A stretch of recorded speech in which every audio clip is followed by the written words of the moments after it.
그리고 이제 세트피스 상황. 이 장면을 좀 약간 복기를 해야 될 것 같은데 네. 이게 또 많은 분들이 손흥민 선수가 마크를 놓친 거 아니냐 뭐 이런 얘기도 하시거든요. 아 그래 그런 얘기도 있어요? 네, 그런 얘기도 있었어요. 투엘 감독이 아주 이 경기 전략 자체를 네. 잘 짜왔다. 선발 그렇습니다. 명단 그리고 전반전의 경기력을 보면 완벽하게 이 투엘 감독이 콘테에게 이겼던 경기였다. 그렇습니다. 어제는 네. 뭐 선발 명단만으로도 야 진짜 이거 토트넘 제대로 한번 박살내려고 가져왔다. 그렇죠. 이게 보였고 음. 다들 보셔서 아시겠지만 전반전에 토트넘은 진짜 아무것도 하지 못했습니다. 그렇습니다. 예. 네, 그래서 이제 뭐 선발 명단 같은 경우도 요 제임스를 오른쪽에 놔뒀다. 네. 이게 이제 포인트였고 음. 그리고 이제 아까 이제 볼 수 있었던 장면들이 이런 경기 장면이에요. 이 경기 장면을 보면 중앙에 호이비에르 5번 호이비에르를 마크하는 선수가 마운트죠. 네. 그리고 그 옆에 있는 벤탄쿠르를 압박하고 있는 선수가 캉테입니다. 그러니까 이 중앙 미드필더가 모두 압박을 당하고 있는 상황이고 이때 이제 스털링이 반대편에 있는 벤 데이비스를 또 압박하고 있어요. 네네. 그러다 보니까 지금 다이어 입장에서는 줄 수 있는 곳 자체가 없더라. 그래서 이제 여기서부터 이제 다이어가 이 중원 싸움이 안 되니까 미드필더 라인으로 패스도 못 보내주고 본인은 이 탈압박에 좀 장점이 없고 그렇습니다. 하는 상황이 나왔었고 이제 그러다 보니까 다이어가 자연스럽게 패스를 줄 곳이 일단 없어요.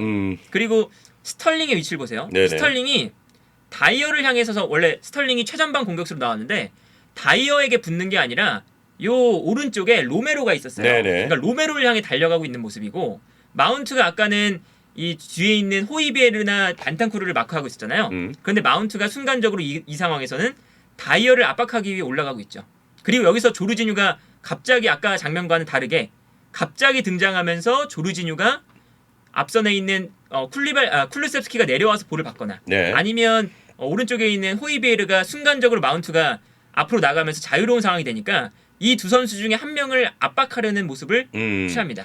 자, 그러면서 지금 뭐 첼시가 숫자 싸움에서 우위를 좀 점하니까 토트넘은 진짜 앞으로 나오기가 어려웠고 그렇죠. 그러면 이제 방법이 손흥민이 내려서 받아주거나 해리케인이 내려서 받아주는 건데 그렇죠. 그 장면도 사실 쉽지가 않았습니다. 어제 같은 경우는. 그러니까 뭐 이런 상황이 나오는 거죠. 네. 중원 싸움에 기본적으로 마운트가 내려와 주니까 마운트를 통해서 중원 싸움을 일단 가져가는 것 자체가 매우 뛰어났고요. 네. 그러니까 이 장면도 마운트가 내려와서 이제 미드필더 숫자 싸움에 가담해주기 때문에 마운트와 캉테가 호이비에르를 압박하는. 네네. 여기서 이제 자연스럽게 호이비에르가 2대1 싸움이 되면서 또 볼을 빼앗기는 장면이죠. 그러니까 기본적으로 이 세컨볼 상황이나 중원 싸움 자체가 어제 마운트를 내리는 그 하나의 그 전술 변화로 네네. 완벽하게 첼시가 토트넘을 압도했던 경기였다.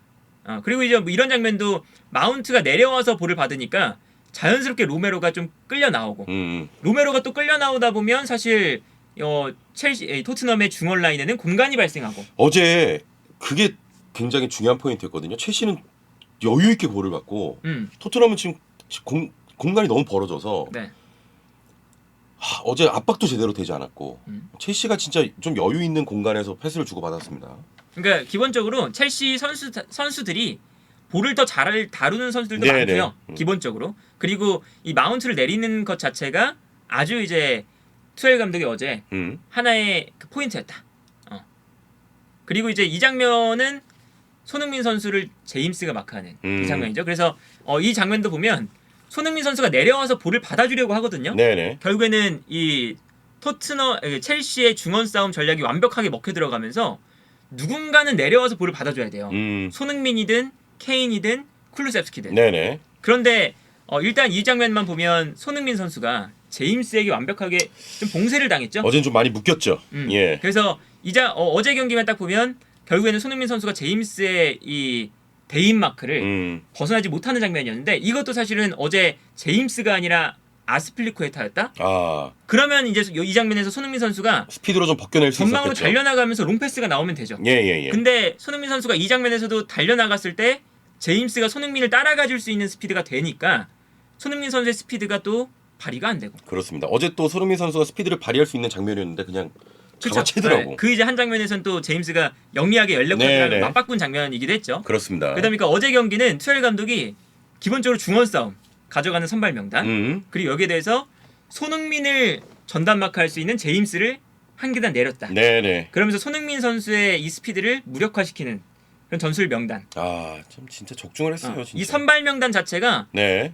투엘 감독이 이제 콘테 감독한테 일단은 한 방 먹인 장면이었죠. 그렇습니다. 네. 그래서 완벽하게 이제 압도를 했었고 그리고 이제 세트피스 상황. 이 장면을 좀 약간 복기를 해야 될 것 같은데 네. 이게 또 많은 분들이 손흥민 선수가 마크를 놓친 거 아니냐 뭐 이런 얘기도 하시거든요. 그래 그런 얘기도 있어요? 네, 그런 얘기도 있었어요.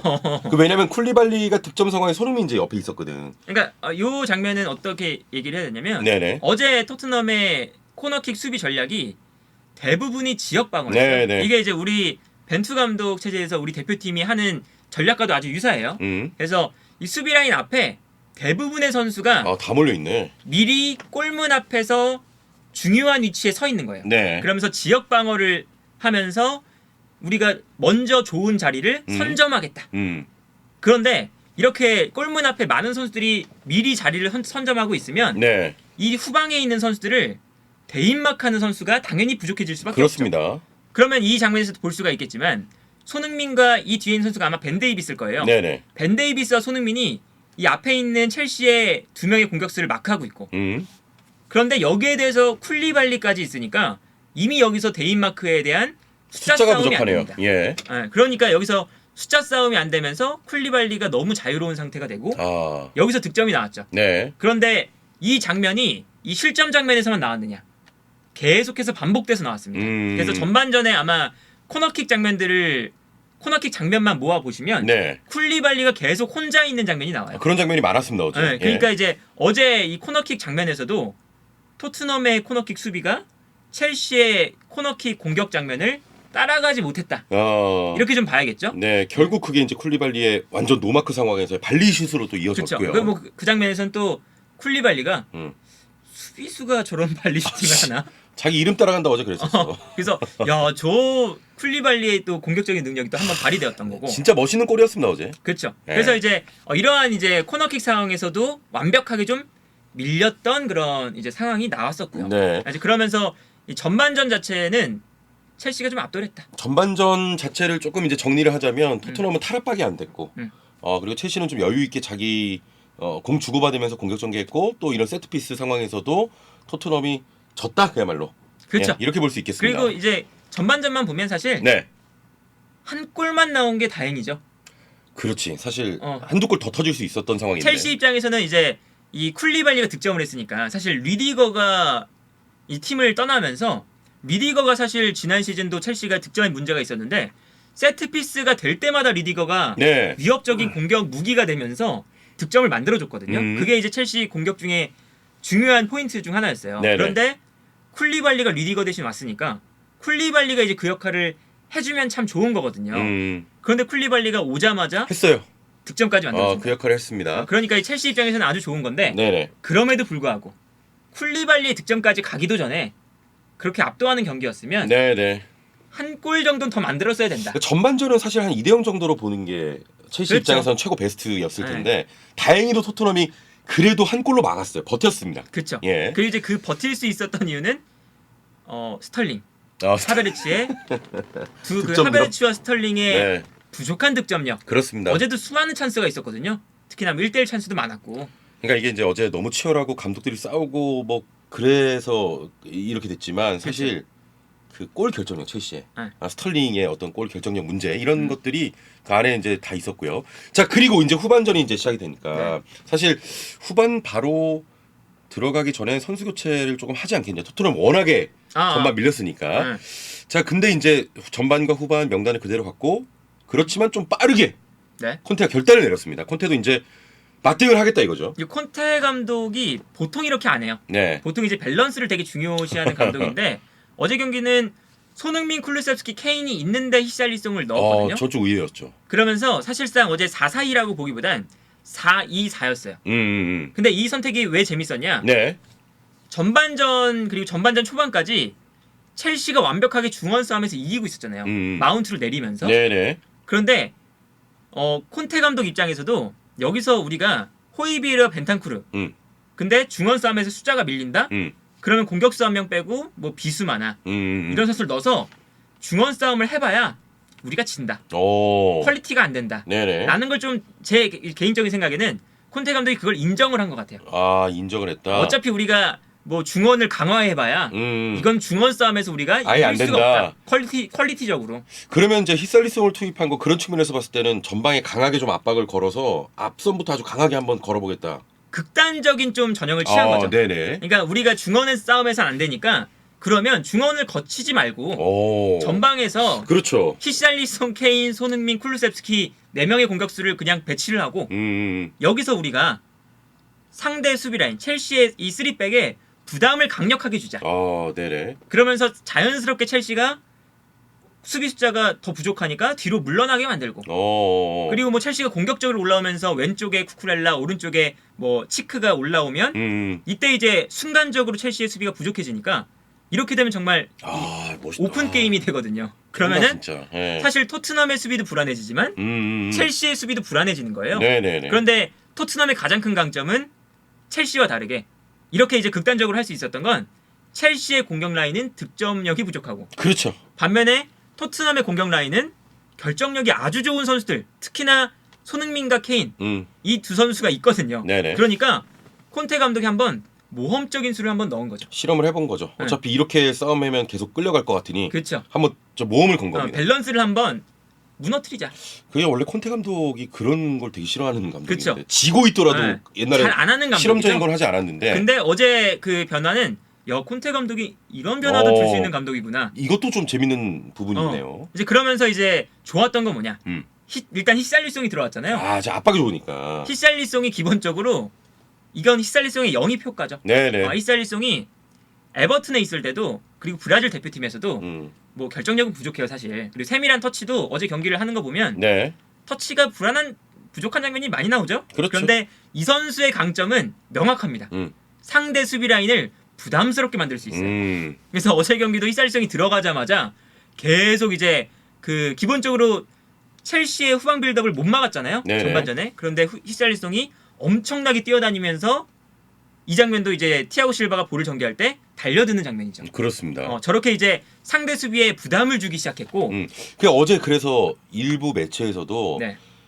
히살리송 영입 효과를 본 거다. 토트넘이. 그럼요. 이 비싼 돈 주고 사온 이유가 있다. 뭐 이렇게 이건 이제 명확하게 하더라고요. 효과를 본 거예요. 네네. 그리고 이 장면도 이제 마찬가지죠. 공격 숫자가 일단 늘어나다 보니까 옆에 있는 공격수들 케인, 손흥민, 쿨루셉스키 이런 선수들에게 공간이 좀 생기더라고. 공간이 조금씩 생깁니다. 예. 그래서 뭐 히살리송이 이제 들어오니까 원래는 이제 이 쿨리발리가 쿨루셉스키 그리고 뭐 티아고 실바가 케인 그리고 뭐 나머지 이제 제임스가 손흥민 이렇게 마크하면서 1대1로 압박하는 장면이 전반전에 나왔잖아요. 네네. 그리고 그 1대1 상황에서 토트넘이 졌고 완벽하게 졌고 그런데 히샬리송이 들어오니까 히샬리송과 케인 또 클루셉스키를 마크하느라고 손흥민이 이 장면에서는 자유로운 상황이 되는 그렇습니다. 거예요. 예. 그래서 자연스럽게 이렇게 콘테 감독이 공격 숫자를 늘리니까 첼시도 사실은 바로바로 대응하기가 매우 어렵잖아요. 네네. 공격 숫자가 늘어나니까 이 상황에서 공격수들에게 이제 공간을 만들어주는 이러한 역할을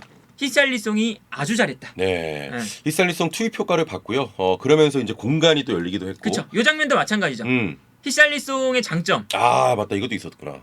손흥민과 유사합니다. 네네. 히샬리송은 공간으로 뛰어들어가는 걸 잘하는 선수예요. 수비를 좀 끌어주고. 그렇죠. 예. 활발하게 움직여주고 일단 체력 자체가 풀타임으로 뛰어도 90분 마지막까지 제일 열심히 뛰는 선수가 히샬리송이거든요. 네네. 그래서 어제 경기도 들어오자마자 뛰어들어가면서 이 장면에 이제 쿨리발리와 티아고 실바가 순간적으로 히샬리송에게 그렇죠. 시선이 쏠리고 네네. 그러면 이제 케인에게 공간이 나는 거거든요. 그렇습니다. 그래서 이제 후반전에 이제 우리가 생각을 해보면 케인의 1대1 찬스도 한번 나왔고 있었죠.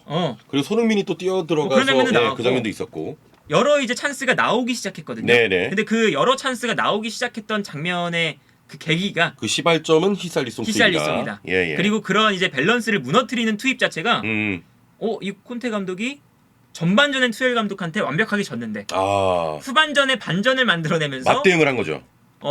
득점을 또 만들어내고 경기 흐름을 잠깐이나마 가져올 수 있었던 건 콘테 감독의 아주 도전적인 어떤 도전적인 모험이라고 그런 할까? 전술 변화가 통했다. 자, 그래서 이제 후반전에 토트넘이 만회골 호이베르가 득점을 성공하면서 진짜 그야말로 장군 멍군이었어요. 네네. 예. 그런데 이제 결국에는 첼시가 다시 한번 득점을 하죠. 그렇습니다. 이 장면은 이제 또 손흥민 선수가 제임스를 원래 압박하는 마크하는 선수였거든요. 네네. 그런데 손흥민이 놓친 거 아니냐 이런 얘기도 있어요.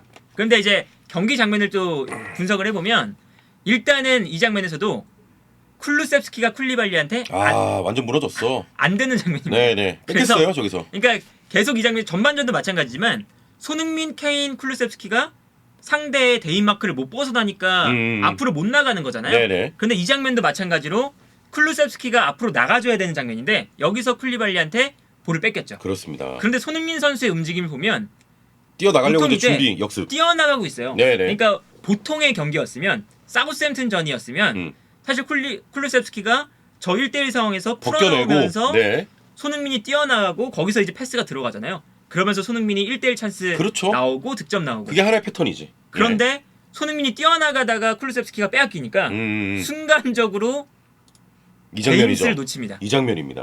그러니까 손흥민 선수도 나가다가 역동작에 걸린 거죠. 네네. 그러면서 자연스럽게 이제 제임스가 자유로운 상태가 되고 스털링을 거쳐서 이제 제임스에게 완벽한 골키퍼 1대1 찬스가 그래서 왔습니다. 이 장면은 사실 손흥민 선수의 뭐 실책이다, 마크 실책이다. 그건 아니지. 이렇게 보기보다는 공격하려고 뛰어들어가고 있었는데. 이거 보통 이제 이러한 상황에서 실점이 많이 나와요. 그렇죠. 공격으로 올라가다 뺏기는 상황. 그렇죠. 역습으로 나가다가 재역습을 당하는 상황이 실점이 가장 많이 나오는 그런 상황이고 예. 그렇기 때문에 많은 팀들이 볼을 빼앗기자마자 전방 압박을 하는 이유가 이러한 상황을 만들기 위해서거든요. 그렇습니다. 예. 그런데 이제 어제 경기에서는 완전히 이제 쿨리발리가 쿨루셉스키를 막아 세우면서 역전골까지 이 장면에서 나왔다. 네네. 자, 이 득점으로 2대1 첼시가 좀 됐는데 앞서갔습니다. 예. 여기서 또 재밌었던 건 콘테 감독의 선택이 또 한 번 나와요. 원래 지금 포백을 쓰고 있지 않았습니까? 그쵸. 갑자기 이제 또 3백으로 전환을 하더라고요. 그러니까 두 번째 골 실점할 때에도 마찬가지고 네네. 그 전에도 첼시가 득점할 수 있는 장면이 너무 많이 나왔거든요. 많았어요. 뭐 스털링 날려버린 것도 있고. 그렇죠. 예. 그러니까 그냥 이대로 4-2-4 네. 극단적인 경기를 하면 우리가 실점을 더 할 거다. 이 판단을 콘테 감독이 빠르게 한 것 같아요. 네네. 그래서 손흥민 선수를 공격수 한 명을 빼고 사실 윙백이죠. 페리치를 페리시치. 넣으면서 맞습니다. 다시 3-4-3 전형을 만들고 3백 라인 벤 데이비스, 다이어, 로메로 네네. 중앙 수비수를 다시 3명을 놨어요. 그러니까 이 뜻은 결국엔 첼시도 경기 막판으로 갈수록 수비 라인을 내리거든요. 당연히 경기를 끝마쳐야 되니까 네네. 위험 부담을 할 필요가 없잖아요. 그래서 수비 라인을 내리는데 다만 여기서 첼시가 토트넘도 당연히 공격적으로 나올 거니까 극단적으로 나오면 우리가 브로야, 플리식 이런 쌩쌩하고 체력이 좋은 선수들 넣어서 뒷공간을 노리자. 그렇죠. 뒷방 때리겠다 이거죠. 네. 예. 그래서 이제 실제로 어제 경기에서도 하베르츠도 나오고 공격 라인이 다 바뀌었잖아요. 네네. 그러면서 이제 첼시도 역습을 노리는 상황이었는데 콘테 감독 입장에서는 브로야나 플리식에게 뒷공간을 허용하면 오히려 우리가 실점 더 하겠다. 공격을 하다가 실점을 하고 네네. 수비가 흔들리면 오히려 공격을 제대로 하지도 못하는 상황이 발생할 수 있다. 이 판단을 한 것 같아요. 네네. 그래서 정말 그 3백으로 만들었던 장면도 너무나 좋았다. 그렇습니다. 그래서 3백을 만드니까 첼시의 역습은 역습대로 잘 막아내고 네네. 역습을 잘 막아내니까 공격할 수 있는 찬스가 또 나오는 거거든요. 그렇습니다. 그러면서 또 이제 공격으로 진행되고 그 과정에서 또 동점골까지 결국엔 나왔으니까 케인의 헤더. 그 동점까지 결국엔 나왔으니까 콘테 감독의 3백 전환도 아주 좋았던 장면이다. 네네. 그러면은 당연히 이제 손흥민을 빼고 페리시치를 넣었던 그 장면은 당연한 선택이었다. 뭐 당연한 건 아니지만 좋은 선택이었다. 네네. 그리고 왜냐면 이제 우리가 프리미어리그 보면서 손흥민이나 케인이나 쿨루셉스키나 아니면 뭐 리버풀의 뭐 살라나 주요한 공격수들이 풀타임을 안 채우고 나가는 장면들을 우리가 많이 볼 거예요. 네네. 왜냐하면 지금 모든 프리미어리그 팀들, 특히나 강팀들이 하고 있는 전략 자체가 이번 시즌은 교체가 늘어났고 그렇습니다. 그러면 교체를 통해서 전술 변화를 줄 수 있는 기회들이 많다는 많아졌죠? 뜻이거든요. 예. 그렇다면 전술 변화를 안 줄 이유가 전혀 없어요. 그러다 보니까 지금 벤치 자원의 선발 라인업과 거의 비슷한 수준에 가진 선수들을 배치를 해서 체력적으로 충분히 그 선수들이 있다가 후반전에 나와서 경기 흐름을 바꿔줄 수 있는 그런 포인트를 줄 수가 있거든요. 그러다 보니까 히살리송도 마찬가지고 페리시치도 마찬가지고 사실 주전급에 가까운 자원이잖아요. 근데 어제 경기에서 벤치에 앉아있다는 것 자체가 콘테 감독 입장에서는 결국엔 우리가 지고 있는 상황에서 전술 변화를 주려면 체력적으로 지금 충분히 남아 있는 주전급 자원들이 벤치에 있으면 네네. 당연히 주전급 자원들이 체력이 좀 떨어졌다 싶으면 바꿔주면서 전술 변화를 가져갈 수 있는 그런 흐름이었거든요. 네네. 그래서 손흥민 선수를 뺀 것이 지난 시즌이었으면 이루어지지 않았을 겁니다. 제 생각에. 왜냐하면 벤치에서 나오는 선수가 뭐 브라이언 힐, 모우라, 네. 뭐 베르바인 이렇게 손흥민보다 좀 많이 떨어지는 실력적으로 조금 많이 떨어지는 자원들이 나왔을 거기 때문에 콘테 감독이 쉽게 그 선택을 못하죠. 왜냐하면 손흥민은 경기장에 남아있는 것만으로도 득점을 마지막까지도 할 수 있는 선수니까. 그렇죠. 그런데 손흥민을 과감하게 뺄 수 있었던 거. 히살리송도 있고 페리시치라는 좋은 자원도 있으니까 우리가 손흥민도 남기면서 페리시치랑 히살리송까지 넣으면 이거는 그냥 수비를 너무 포기하는 거다. 그렇습니다. 그건 너무 안 되고 결국엔 손흥민을 한 명 빼면서까지 퀄리티를 유지할 수 있을 정도가 되면 그러면 전술 변화를 한번 줄 법하다. 네, 일단 뭐 교체 카드가 5장이니까 이번 시즌 아직 뭐 2라운드입니다만 많은 볼 수 있는 장면이 선수를 좀 빠르게 교체하는 장면도 볼 수 있고, 그렇죠. 그리고 한꺼번에 뭐 3명씩 바꾸는, 맞아요. 그러면서 네. 전술을 바꾸는 장면도 지금 많이 볼 수 있습니다. 그래서 이제 결국 이제 어제 경기 장면 보시면 손흥민 선수가 어제 전체적으로 컨디션이 그렇게 좋지는 않았어요. 네네네. 이제 그랬을 뿐더러 코너킥 상황에서도 그렇게 유의미한 장면이 안 나왔죠. 네. 프리킥 상황에서도 마찬가지고. 그런데 페리시치가 들어와서 결국엔 날카로운 킥력을 보여주면서 체력도 충분히 남아있고 하니까 킥력도 날카롭고 그 이제 동점골로 그 과정에서도 동점골 나왔죠. 예. 그러니까 결국에는 페리시치를 넣으면서 손흥민 선수를 또 빼고 한 것이 콘테 감독의 옳은 판단이었다. 그러니까 어제 저희가 지금 계속 얘기하고 있는 건 뭐냐면 두 명장의 진짜 지략 대결. 그럼요. 처음에 투엘이 진짜 선발 명단 토트넘 한번 박살 내보겠다 딱 맞춤으로 들고 나왔는데 전반전을 먹혔어요. 근데 이제 후반에 바로 콘테가 히살리송을 투입하면서 와씨 우리 한번 강력하게 한번 걸어보겠다. 그렇죠. 그런 것들이 계속 먹히고 또 대응하고 이러다 보니까 정말 축구가 진짜 그야말로 고퀄? 그럼요. 미쳤다 이런 어제 얘기가 나올 경기는 정도로. 두 감독의 정말 치열한 이 지략 싸움이 그렇습니다. 경기의 주가 되는 콘텐츠였는데 진짜 너무 재밌었어.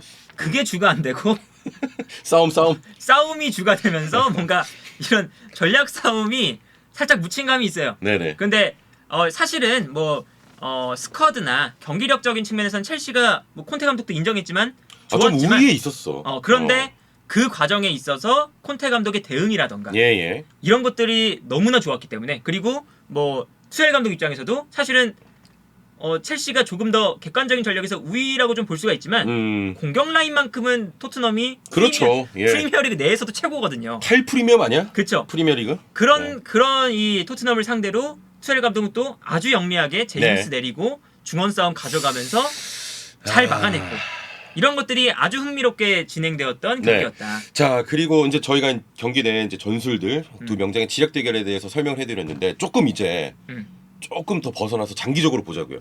왜냐면 토트넘이 1라운드가 너무 좋았거든. 그리고 손케가 득점하지 않았는데도 불구하고 4골을 터뜨리면서 와 이번에 진짜 뉴 토트넘이다 뭐 이런 얘기가 나올 정도로 그런 얘기가 있었고 첼시는 이번에 이적 시장이 조금 만족스럽지 못하면서 출발이 조금 안 좋지 않을까? 좀 답답하지 않았느냐. 근데 막상 뚜껑을 열어보니까 첼시는 첼시고 투엘은 투엘이다. 그러니까 그런 거예요. 첼시 치고 이적 시장이 아쉽지 않을까? 이런 거였지. 첼시가 일단 기본적인 스쿼드가 너무 좋기 때문에 첼시 치고 좀 아쉽지 않을까라는 생각이 든 거지. 그렇죠. 그리고 이제 사실 첼시는 우승권 경쟁을 또 노리는 그런 경기력이었잖아요. 지난 잘하더라, 시즌도. 잘해. 그런데 결국에는 우승권 경쟁을 노리기엔 공격 라인도 좀 아쉽고. 네, 공격은 진짜 문제더라. 그리고 이제 어제 캉테 한 명이 또 빠지니까 교체에 들어오는 자원도 사실 뭐 갤러가 좋은 선수긴 하지만 치크 갤러가 이렇게 들어오니까 이것도 좀 아쉽고 조르지뉴도 어제 결국엔 조르지뉴의 실수부터 실점이 나왔고 하니까 중원 라인에도 조금 우승 경쟁을 하려면 영입이 필요하지 않을까? 이런 거지. 사실 챔피언스리그권 경쟁을 하는 거에는 첼시가 전혀 문제가 없는 스쿼드이긴 합니다. 네. 그러니까 어제 경기를 보고 이제 다 느낀 거는 어차피 토트넘이 이번에 영입을 하면서 지난 순위 4위에서 3위가 첼시였기 때문에 결국 첼시를 좀 넘어야 되지 않느냐. 그러니까 올라가야 되는 당연하죠. 근데 첼시한테 이거 안 되지 않을까라는 생각이 좀 들긴 했거든요. 앞으로의 전망 좀 어떻게 보세요? 어제 경기만 보고 아직 그러니까 2라운드니까. 경기 자체는 첼시가 더 잘했고 경기력도 더 좋고 근데 이제 토트넘도 이제 보강을 한 거. 히샬리송, 페리시치 이렇게 보강을 뭐 비수마까지 네네. 어제 이제 투입을 하면서 보강을 한 그 성과를 충분히 보여주기도 했고요. 그러니까 결국엔 따라갔잖아요. 네네. 그게 이제 보강을 착실히 한 성과라고 볼 수가 있겠고 그리고 이제 어제 경기에서 토트넘은 기본적으로 영입된 선수들이 안 나왔어요. 네네. 히샬리송은 뭐 나왔다고 볼 수가 있겠고 원래 그런 용도로 쓰는 거니까 히샬리송은 정상적으로 나왔지만 페리시치, 비수마, 랑글레 이런 선수들이 안 나왔거든요. 그런데 이 선수들이 아직까지 이 팀 내에 적응이 완벽하게 안 됐고 그리고 뭐 페리치, 뭐 비수마, 랑글레 이런 선수들이 뭐 부상도 조금씩 있었고 비수마는 코로나도 걸렸었고 이런 거기 때문에 네네. 컨디션이 완벽하지 않아서 선발로 못 나왔던 거거든요. 그러니까 토트넘 입장에서도 이 선수들이 선발로 나오기 시작하면 충분히 좀 해볼 만한 그런 가능성이 충분히 있고요. 그러니까 이적생들이 이제는 팀에 좀 적응하고 폼이 좀 올라왔을 때는 진짜 무서울 수 있다 토트넘이. 그렇죠. 예. 그 토트넘도 그러니까 충분히 보강을 잘한 팀이란 걸 어제 볼 수가 있었던 거죠. 예. 그리고 이제 뭐 코너킥 장면에서 실점이 나온 것도 사실 지난 시즌에 토트넘의 약점 제공권 싸움 너무 약하다. 근데 어제 베스트 11을 보면요 지난 시즌하고 똑같아요. 그러니까 당연히 제공권 싸움에서 어제 명단만 보면 공중볼 싸움이 강한 선수가 케인, 로메로, 다이어 네네. 딱 세 선수거든요. 그러니까 이제 또 코너킥 상황에서 공수 양면으로 안 좋은 상황이 나오고. 근데 이제 마지막에 보면 페리시치, 히샬리송, 뭐 비수마. 아 이거 장신이잖아. 그러니까 장신 선수들이 그 다음부터 막 나오니까. 예. 그러니까 이 세트 피스도 훨씬 더 강화가 되고. 그렇지. 이제 그런 걸 보면 이 지금 토트넘이란 팀도 보강을 괜찮게 했고 충분히 챔피언스리그권에서 살아남을 수 있을 만큼의 스쿼드를 구축했다. 네네. 이렇게 좀 볼 수가 있는 거죠. 다음 토트넘과 첼시 경기가 대단히 기대가 되는. 그렇죠. 이 첫 맞대결이거든요. 일단 이렇게 이미 한번 이 라이벌리가 형성이 됐기 때문에 뭐 싸우기도 하고 그랬으니까. 그리고 이게 지금 투엘 감독이 어제 화난 것도 있지만 콘테도 좀 화가 많이 났을 거예요. 왜냐면 콘테도 투엘만큼 지는 걸 진짜 극혐하거든요. 극도로 싫어하는데 지난 시즌에 투엘한테 3연패 했죠. 그렇죠. 근데 오늘 경기도 사실상 경기력적으로 이 콘테 감독이 어찌할 수도 없이 전반전을 발렸죠. 본인도 인정을 했어. 그러니까 이게 콘테 감독 입장에서도 좀 이 게이지가 좀 많이 찼을 거예요. 그러니까 본인도 자존심 엄청 센데 인정을 했을 때 그 마음들 있잖아. 그렇죠. 그러니까 분명 이제 토트넘이 지난 시즌보다 성장해서 따라갔다. 이렇게 말을 할 수가 있겠지만 사실 좀 이제 경기력적으로 많이 밀린 게 콘테도 자존심상 이게 용납을 할 수가 없거든요. 그렇죠. 네, 그래서 다음 경기 콘테 감독도 진짜 미칠 것 같은데. 정말 뼈를 갈고 나올 거고 투엘 감독도 당연히 이 홈에서 이 비긴 거 이게 마음에 안 들었을 거니까 분명히 다음 경기 또 나올 거고. 그렇죠. 네. 그러니까 이제 투엘 감독이 경기 전에 여러 가지 생각하고 수를 딱 뒀는데 그 콘테가 이제 맞대응을 한 거잖아요. 그렇죠. 다음에는 또 어떤 수들로 처음에 들고 나오고 그렇죠. 또 어떻게 치받고 이런 것들이 이게 뭔가 이미 좀 서사가 잘 깔린 것 같아 스토리가. 맞아. 그리고 지난 시즌도 사실 투엘 감독이 그때도 이제 수비 라인의 선수가 부상도 나오고 그래서 폭백으로 전술 변화 주면서 콘테 감독을 잡았거든요. 네네. 그때도 이제 전술적으로 콘테가 사실은 좀 패배를 한 거였어요. 물론 이제 스쿼드적인 차이가 좀 심했지만 그래서 콘테 감독도 좀 화가 많이 났을 거다. 네네. 어제 경기에서 전반전 화났을 거야. 표정이 또 안 좋고 그래서 이제 어제 동점골 호이비에르 골 나왔을 때 이제 그 첼시 쪽을 향해서 그렇지 막 세레머니 하고 둘이 막 싸우고. 물론 이제 뭐 투엘 감독도 선제골 넣었을 때 세레머니 했겠지. 근데 콘테도 그게 마음에 있으니까 더 격렬하게. 호이비에르가 넣으니까 또 막 이제 도발성 또 셀레브레이션을 한 거죠. 네네. 그리고 나서 투엘은 또 거기 가갖고 그쵸. 거의 달려가는 건 뭐냐 진짜. 또 그걸 보니까 열받네. 어. 그러니까 또 우리가 골 넣으면 또 그 앞을 지나가고. 그러니까 그런 어떤 이런 저 축구 내에서 이 두 팀에 붙는 거 말고도 그 감독들의 어떤 굉장한 자존심 대결, 싸움들도 굉장히 화제거리가 됐던 어제의 오늘의 경기였습니다. 네, 그래서 볼거리가 참 많았다. 초딩 같아.